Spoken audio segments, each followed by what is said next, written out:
আসসালামু আলাইকুম সম্মানিত দর্শক ও শ্রোতাবিন্দু, আপনাদেরকে স্বাগত জানাচ্ছি নতুন একটি আলোচনায়। এখন এই মুহূর্তে যে বিষয়টি নিয়ে আলোচনা করব তার শিরোনাম হচ্ছে বাংলাদেশের ভিতরে আরাকান আর্মির দেশের সার্বভৌমত্ব নিয়ে আশঙ্কা। বাংলাদেশের সার্বভৌম সীমা লঙ্ঘন করে বান্দরবনে থানচি উপজেলার 3 ইউনিয়নের রেমাক্রি মুখ এলাকায় অনুপ্রবেশ করে সামরিক পোশাকে জলকেলি উৎসব করেছে আরাকান আর্মি। বান্দরবান সীমান্তের 10 কিলোমিটার ভেতর রেমাক্রি জলপ্রপাতে স্থানীয় পাহাড়িদের নিয়ে আরাকান আর্মির সদস্যরা গত 16-17 এপ্রিল এই উৎসবে অংশ নেয়। এই উৎসবের সচিত্র ভিডিও আরাকান আর্মি তাদের সামাজিক গণমাধ্যম অ্যাকাউন্টে শেয়ার করে। গত 16-17 এপ্রিল চলা এই জলকেলি অনুষ্ঠানে মূলত সঙ্গীত পরিবেশনা ও নৃত্যকেই প্রধান আকর্ষণ বানানো হয়, যাতে আরাকান আর্মির সক্রিয় সদস্যরা বিশেষ করে নারীদের দ্বারা সঙ্গীত পরিবেশন করানো হয়। একক সঙ্গীত পরিবেশনের পাশাপাশি সম্মিলিত সঙ্গীত ও নৃত্য পরিবেশন হতে দেখা যায় সেখানে। অনুষ্ঠানটি দিন ও রাত উভয় সময় চলতে থাকে। চলমান সঙ্গীত ও নৃত্য পরিবেশনাকালে আঞ্চলিক নেতাদের গায়কদের সাথে চেয়ারচাপ করা ও টাকা দিতে দেখা যায়। সেই সাথে আরাকান আর্মির অফিসারদের অস্ত্রসহ নাচতে ও অফিসারদের একজনকে বক্তৃতা দিতেও দেখা যায়।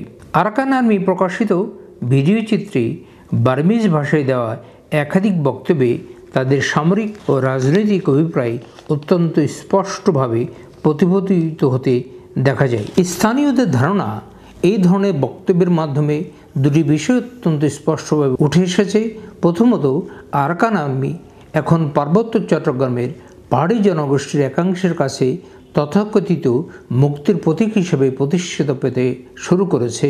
দ্বিতীয়ত, বাংলাদেশ রাষ্ট্রের সার্বভৌম কর্তৃত্বকে প্রত্যাখ্যান করে তারা একটি ভিন্ন জাতিগোষ্ঠী ও রাজনৈতিক লক্ষ্যকে সামনে রেখে একীভূত হওয়ার পথে অগ্রসর হতে চাইছে। এ বক্তব্য নিছক কৌশলগত নয়, এটি আদর্শিক ও রাজনৈতিক বিচ্ছিন্নতার এক বিপজ্জনক ইঙ্গিত বহন করে, যা রাষ্ট্রীয় নিরাপত্তা ও আভ্যন্তরীণ সংহতির জন্য গভীরভাবে হুমকির কারণ হয়ে যেতে পারে। পার্বত্য অঞ্চলের ঘটনা পর্যবেক্ষণকারী দেশের একজন বিশেষজ্ঞ, যিনি জাতীয় আন্তর্জাতিকভাবে বিভিন্ন ঘটনার বিশ্লেষণ করতে থাকে, তিনি বলেন, এই ঘটনাকে কেন্দ্র করে আরাকান আর্মি বাংলাদেশের ভেতরে সাংস্কৃতিক, রাজনৈতিক ও সামরিক 3টি স্তরে প্রভাব বিস্তারের চেষ্টা করেছে, যা অত্যন্ত স্পষ্টতই আন্তর্জাতিক আইনের পরিপন্থী এবং একটি স্বাধীন দেশের জন্য নিরাপত্তার জন্য সরাসরি হুমকি।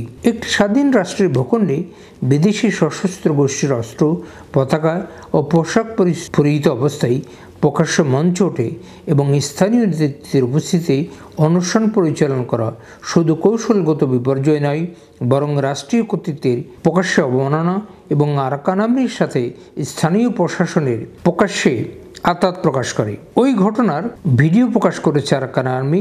ওই ভিডিও পর্যবেক্ষণ করে বাংলাদেশের একজন বিশেষজ্ঞ মন্তব্য করেন, বিজিবির উপস্থিতি থাকা সত্ত্বেও কোনো ধরনের পদক্ষেপ গ্রহণ না করার প্রশ্ন উঠেছে।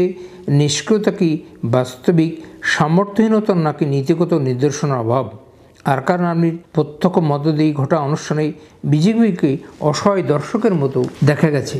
কোনো রুলস অফ এনগেজমেন্ট বা প্রতিরোধমূলক আদেশ না থাকা মানে কি একটি বিদেশি সশস্ত্র গোষ্ঠীর সামনে রাষ্ট্রীয় বাহিনীকে দর্শক বানিয়ে রাখার বৈধতা তৈরি হয়? বিজিবির এই ভূমিকাকে যদি প্রশাসনিক বা রাজনৈতিক কারণে যুক্তিসঙ্গত ধরা হয়, তাহলে তা অবশ্যই দেশের নিরাপত্তা কাঠামোর প্রতি প্রশ্ন সৃষ্টি হবে বলে মত ব্যক্ত করেন অনেকেই।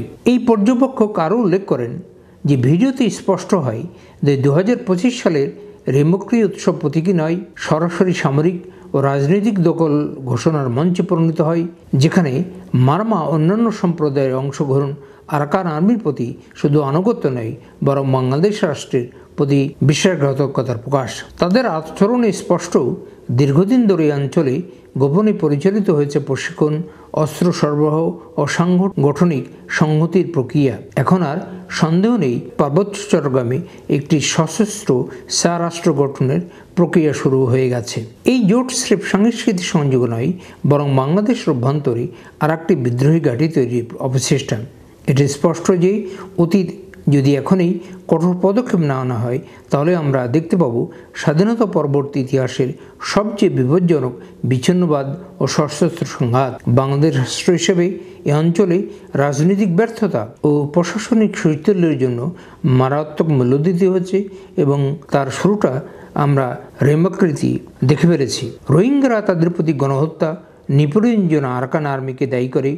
নাম প্রকাশে অনিচ্ছুক একজন রোহিঙ্গা নেতা বলেন, যারা ইতিহাসের অন্যতম নৃশংস গণহত্যার জন্য দায়ী, যারা রোহিঙ্গাদের জ্বালিয়ে পুড়িয়ে হত্যা করেছে, শিশুদের গুলি করেছে, নারীদের ধর্ষণ করেছে এবং একটি জাতিকে পৃথিবীর মানচিত্র থেকে মুছে ফেলতে চেয়েছে, তারা আজ বাংলাদেশে ঢুকে অস্ত্র হাতে উৎসব করে, পতাকা ওড়ায় আর দেশের প্রশাসন নীরব দর্শক হয়ে থাকে। এটা শুধু দুর্বলতা নয়, এটা নৈতিক পতনের দিকে নিয়ে যাওয়ার আশঙ্কার কারণ হতে পারে। বাংলাদেশের অভ্যন্তরে আরাকান আর্মির উৎসবে অংশগ্রহণ বিষয়টিকে শুধু সীমান্তের সমস্যা নয়, এটা বাংলাদেশের রাষ্ট্রীয় নিরাপত্তা, মুসলিম বিশ্বে ন্যায় বিচারের অবস্থান এবং আন্তর্জাতিক মানবাধিকার আদর্শের বিরুদ্ধে এক সরাসরি চ্যালেঞ্জ বলেও উল্লেখ করা হয়েছে। সম্মানিত দর্শক ও শ্রোতাবৃন্দ, আমি আপনাদের সামনে এতক্ষণ আলোচনা করছিলাম বান্দরবনের ভেতরে আরাকান আর্মি দেশের সার্বভৌমত্ব নিয়ে আশঙ্কা। এ সংক্রান্ত বিষয়ে আরাকান আর্মি সোশ্যাল মিডিয়ায় একটি ভিডিও প্রকাশ করেছে এবং তা নিয়ে ব্যাপক আলোচনা হচ্ছে এবং এই নিয়ে দেশের বিভিন্ন গণমাধ্যম নানান ধরনের রিপোর্ট করতে দেখা যাচ্ছে।